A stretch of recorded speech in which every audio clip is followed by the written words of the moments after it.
So when we talk about distraction, here's another test that we ran here. It was an idea from Eugene Bleecker and Scott Brown. Scott says, hey, man, I'm doing this at Vanderbilt with these guys, and it's working, man. You need to test that. So I reached out to Emily, and that's what we did, and I'll let Emily talk about that.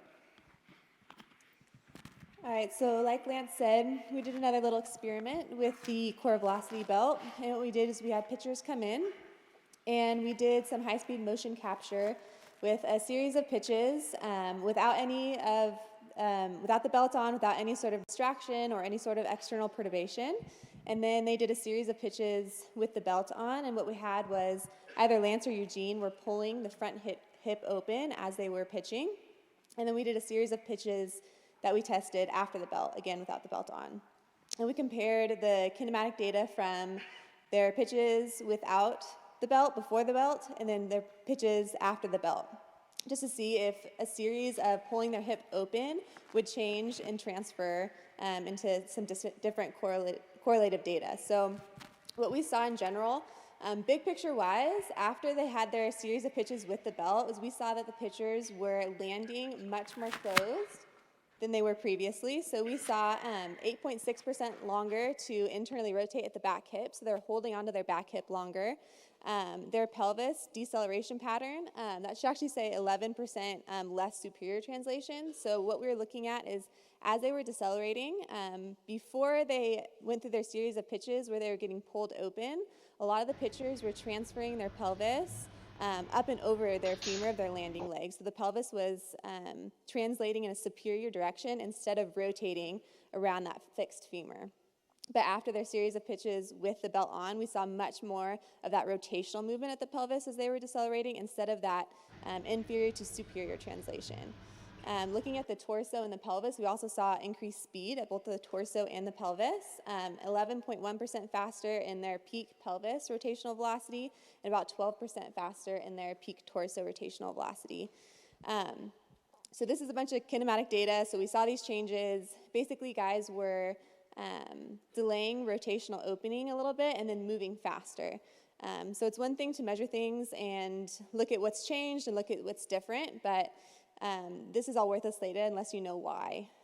So in my opinion, when we look at these guys moving, we look at the video, when we had them being actively pulled with the core velocity belt open, what we were seeing is a slight moment of counter rotation at both the back hip and the torso. So the load or the external perturbation was being placed on their lead hip. So if it was a right-handed pitcher, the load was being placed on their left hip. And this isn't a load that's being placed on an open chain system. So an open chain is when you aren't anchored, so basically the foot is non-weight bearing. So as that foot is striding out is when the max load was being applied. It's really, really difficult to stabilize a proximal joint in an open chain position. So it's really difficult as a pitcher comes down the mound to stay closed and resist that force from the lead hip where the force is being applied. So instead, in my opinion, what's actually happening is that they're resisting that force at the back hip. So even though the force wasn't being applied to the back hip, it's being applied to the front hip, they're choosing to stabilize because they have to, because it's anchored, to stabilize that pelvis, that front hip, via the back hip. So what's happening is as that force is being applied to open them, instead of pulling open with that front hip in an open chain position, which is really difficult, the pitcher is actually stabilizing more effectively on that back hip, slightly internally rotating, so you're going to be activating your adductors and your glute max to stabilize that pelvis and hold that pelvis closed.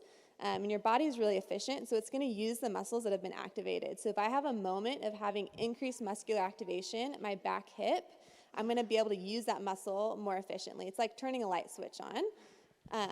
And the way our body works is that one glute doesn't really work without the other glute.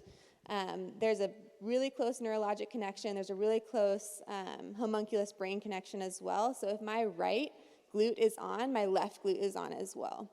So by stabilizing with the right glute, you've actually primed the system to stabilize with the left glute as well. So when I land, my left leg is already primed to work in a way that's muscularly more efficient and biomechanically more stable. And that's why I think we're actually seeing these changes with these guys, that they are delaying rotation, rotating more efficiently, and rotating more quickly because we've simply, like Lance was saying, created a problem that forced them to stabilize at the back leg that had these results.